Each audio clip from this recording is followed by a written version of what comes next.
ओम शांति। समय तेजी से बदलता जाएगा। बहुत लोग कहते हैं अभी तो कुछ दिखाई नहीं देता, लेकिन दिखाई तो दे रहा है और दिखाई देगा। देखिए, अभी सब सुना रहे हैं कि चीन ताइवान की ओर बढ़ रहा है। लोग कह रहे हैं 2 युद्ध पहले ही चल रहे, तीसरा भी शुरू होने वाला है। इस तरह ये संसार घिरता जाएगा, लेकिन बहुत भारी पड़ेगी प्राकृतिक आपदाएं, जिसमें हमें अपने को बचाना है, अपनी श्रेष्ठ स्थिति में रहना है। ये नहीं सोचना है अरे अभी तो कर लें, देखा जाएगा क्या होगा। लेकिन भगवान भी कहते हैं देख लेना क्या होगा। स्थिति बिगड़ेगी, कष्ट बहुत होंगे। ऐसे ना कोई सोचे कि धर्मराज की सजा ऊपर मिल जाएगी, सुख संवतन में थोड़ा समय के लिए यहीं मिलेंगी और लंबा समय के लिए मिलेंगी। इसलिए हमें योग बल से अपने पाप कर्मों को नष्ट कर देना है। पाप कर्म सबके बहुत हुए हैं, आपको डराने के लिए नहीं कह रहे हैं। संसार में पाप तो बहुत बढ़ा हुआ है, आप सब जानते हैं। थोड़ी ही पुण्य आत्माएं हैं, लेकिन पुण्य आत्माएं चाहे थोड़ी हों, वही बहुत होती हैं। चांद एक ही तो होता है, रात को शीतलता चांदनी बिखेर देता है।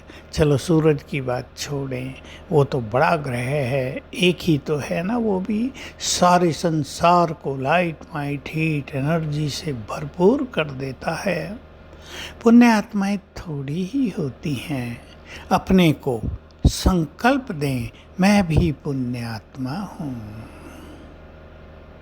पाप समाप्त हुए, विकर्म करना समाप्त हुए, हम विकर्माजीत बन गए। तो अपनी स्थिति को बहुत अच्छा बनाने के लिए सूक्ष्म पाप भी हमसे न हो, इस पर बहुत ध्यान देंगे। क्योंकि संगम युग चल रहा है, भगवान का दिव्य कार्य चल रहा है, उसकी लीला ऊपर से चल रही है। लोग उसको ज़्यादा नहीं समझ पाएंगे, लेकिन हम ज्ञानी आत्माएं अब समझ रहे हैं। इसलिए सूक्ष्म पाप से भी बचें, दृष्टि क्रिमिनल ना हो। दूसरे के देह को देखकर क्रिमिनल दृष्टि रखना, ये भी सूक्ष्म पाप होता है। इससे बुद्धि भटक जाती है, बुद्धि क्लीन और क्लियर नहीं रहती है। और जब बुद्धि क्लीन और क्लियर नहीं होगी, तो उस पे श्रेष्ठ भाग्य कैसा लिखा जाएगा। पहले से ही कुछ लिखा हो, उसके ऊपर कुछ लिखें तो क्लियर होता ही नहीं।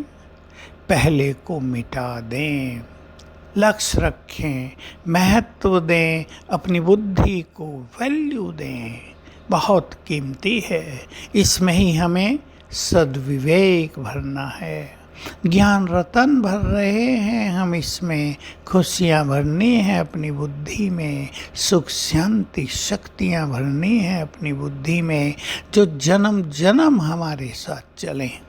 क्योंकि जो कुछ इस समय हम प्राप्त कर लेंगे, वो हमारे लिए अविनाशी हो जाएगा, अमर हो जाएगा, वो सदा हमारे साथ रहेगा। इस समय हमने अपने चित्त को यदि पूरी तरह शांत कर लिया, निर्मल कर दिया, तो उसका इफेक्ट 2 युग तक दिखाई देगा, और बाद के 2 युग भी हमारी स्थिति वैसी ही बनी रहेगी।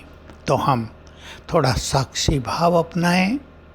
हर बात देख कर इस संसार की हम परेशान न हो जाएं, हम चिंताओं में न डूब जाया करें।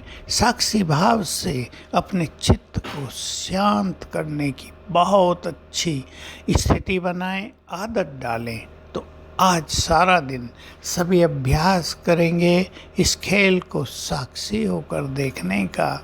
सभी आत्माएं इस संसार में अपना अपना पार्ट बजा रही हैं।